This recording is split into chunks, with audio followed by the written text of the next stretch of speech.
I came to Ironman Coeur d'Alene in a little bit different mindset than the past couple Ironmans I've done. I really wanted a Kona slot coming into this race because the all women's Kona is happening this October, just an Ironman World Championship with just women, and I liked that. I wanted to be a part of it and get that race experience.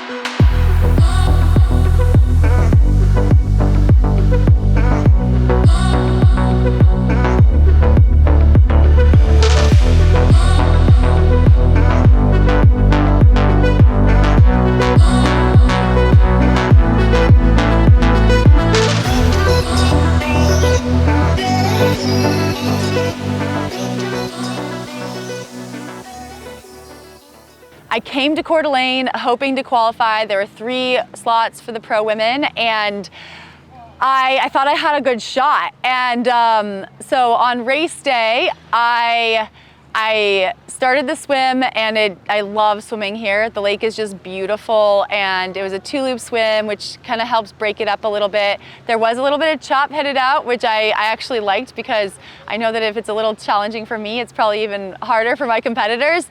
And I knew I had a little bit of a gap, which was kind of fun. I think I came out of the water maybe like 5 minutes ahead of the rest of the main group, and which was pretty solid. I thought that was a good solid start to the day. And then I started out on the bike and I felt really good. Like, I just felt super good. I was leading, I had, the camera on me because it is pretty cool that they live streamed the event. I know I had a lot of friends and family at home who were able to watch, and when you're leading the race, it is a little weird to have the camera on you, and people ask me, is it distracting? And in a way it is. Mostly it's very noisy. That's the biggest part of it, but it is a privilege, and it's sort of, it's how we can showcase the sport so more people can see it. So I was really thankful to have that coverage. And at some of the out and backs, I could see the rest of the field, and I knew they were sort of gaining on me, but I also knew I was having probably the best ride I've ever had here, and I was just trying to keep the pressure on and keep nutrition coming in and remind myself it's a long day, take care of myself, hydration, everything. It's a beautiful bike course here and just an incredible venue. I actually love, one of the things I love about this race is how many age groupers are out on the course at the same time as you, because it's 2-loop bike course, and it's amazing that they'll take moments out of their day to cheer for me, as I'm passing them, or from the other side of the road, they can spot me, and it's, why I wear bright colors, because I do love that. And I think that I took a lot of energy from them out on the course, and, remind myself that I'm out here with 1,000 other people who also do really hard things, and definitely we're out there like doing this challenge together, and it helps it feel a little less lonely. I came into transition with, I think, a 2-minute lead on Jody Robertson, and I was a little nervous because I know she's a tremendous runner, and 2 minutes was probably not enough. But one of the cool things was Carissa Galloway, who's the announcer, was like making Taylor Swift references when I was in transition, which was kind of fun. I'm a huge Taylor Swift fan, and it made me smile a little bit as I headed out on that run. And I was feeling pretty bad from the very start of the run. From mile 1, I was like, oh no. I mean, I was wondering if maybe I rode too hard and swam too hard, and just kind of, I went for the win, and I was like, I'm just gonna see how long I can hold this and try to run a good marathon. In 2021, I raced here and I had a really, really solid marathon. So I'm like, I know this is a good course for me, but I rode a lot slower in 2021, and so I was coming into it a little bit different. Plus I was leading, which there's different pressures and different tactics when you are leading the race. You have a moto on you, and you are the one everyone is chasing. And so I I felt okay the first lap. I think I was like holding a pretty steady pace and just aiming to keep things under 7 minutes as much as I could every mile, and using the aid stations, you know, trying to get some calories in, trying to cool off. I was pretty hot on the first lap of the run, and I started the second lap and I was still in first, and I think I got somewhere between mile 9 and 10. The wheels just started falling off, and I'm not sure exactly why. I don't think it was nutrition. Maybe I went too hard on the bike.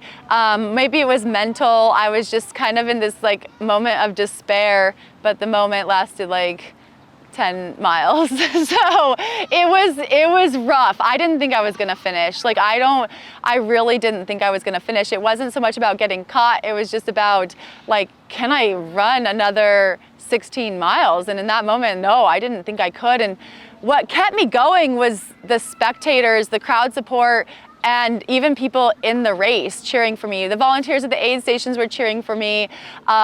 You know, people I knew who were on the sidelines, people I didn't know who were on the sidelines, and even my competitors. When Jody passed me, she was so kind. You know, she actually offered some words of encouragement. She asked me if I like needed anything. She was like, "Do you need some salt?" And I was like, "I need a lobotomy. Can you do that?" No, I didn't say that, but it was just, it was definitely a wild moment of camaraderie. I was a little envious of how with it she was mentally to like have her, you know, be able to offer assistance. But I mean, that was so cool. Like that was a really cool moment because, I mean, I really do believe she like had my best interest, even though she is like passing me to take the lead in an Ironman. And she's had her struggles in the last couple of years, and it was cool to see her back on top. And so I am a huge fan, and you know, it was cool to see her run so well, and I mean race so well, the whole thing. But that was a really kind moment. I got through the second lap and I was still doing I was having a pretty rough time. I was really lucky. My friend Erin, who used to live in Bozeman, she went to PT school in Australia, and we used to train together a lot, and she was here spectating. This was her first time spectating at an Ironman, and she gave me the like tough love that I probably needed when I was really melting down, and you know, reminded me that you know, it actually takes a long time to DNF, and because I was always like at the far part of the course was when I just wanted to lay down and cry in the grass, and it's not even like nice grass out there, but it was just, you know, she's like, it's gonna take you just as long or probably longer if you DNF and wait and get a ride than if you just like can keep yourself moving. And she gave me some splits, and I knew Mel was closing, and you know, Mel is a veteran athlete. She's 50 years old, and it's, you know, she was having a really good race, and I think she got within 1 minute of me, and I know that the camera was still on me during all this, and you know, I had bigger issues in my head than worrying about a camera watching me, and I had a bunch of comments afterwards asking me, you know, what I was saying on the coverage and saying to myself, because I was talking to myself a lot, and I imagine it had a lot of expletives. I don't know exactly. I was just like trying to get myself together, and I do think sometimes in Ironman that's what you have to do is like use those aid stations, cool off, get some calories in you, get some sugar in you, and I was just like use it as a reset and like be like, okay, now I'm gonna go, and maybe it's just to the next aid station. And luckily for me, I was able to kind of snap out of whatever low moment I was in and remind myself like, you can run 5 miles, you can get 5 miles, and it's the fastest way to get there is just to run. So I don't know exactly what happened, but I hit the turnaround. I could see Mel, she was so close, and for some reason I just convinced myself you know, I could make it, and something physiologically happened, and I was running a lot faster, and I was getting some splits that the gap was actually getting bigger, and I was putting time into her, and I think I was running as fast at the very end as I was in the very beginning, which is odd. I've never really had that happen before in a race. I've had low moments, but probably not that low, and then to come back for it, I'm really, really proud. I was super emotional when I made that turn on Sherman, and actually I was like crying and like hyperventilating, and there's like 200 meters to go, maybe not even that, and I was like, oh my goodness, don't pass out, because I like couldn't breathe, but there were so many people cheering. I tried to really soak up the finish line and throw a lot of high fives, because Ironman finish lines are hard to get to. You know, you don't really know if you're gonna make it there. There's so much that can go wrong during the race, and they are a really special moment. And I don't know how many more of these I have in me. So I'm proud of that, even though I was like crying and just sort of trying to soak up that moment. But I know, like, when I got across the line, I like couldn't hold it together anymore. I was just so surprised, I think, that I finished first, because there were so many moments on that run when I did not think I could finish. I did not think I could, you know, run all the way the rest of the course. I just didn't think I had it in me. And then also to hold off and get second place, I was really, really proud of that, and also just shocked that I had pulled it together. So definitely some things to think about, like how I can avoid that, you know, those low moments, and I'll have to, you know, work on some things. Honestly, if you had asked me at mile 10 if I was going to take the Kona slot, I would have said no way.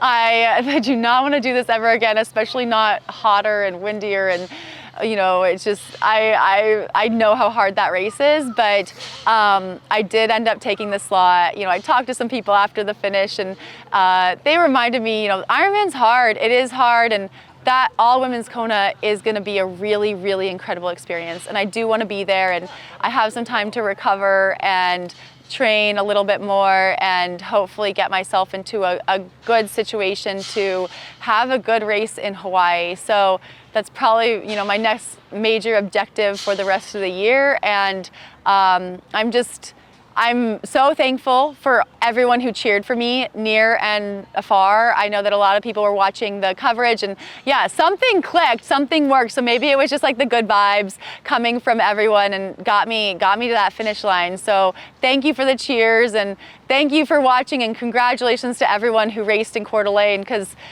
it was hard. It's hard, but what a special day.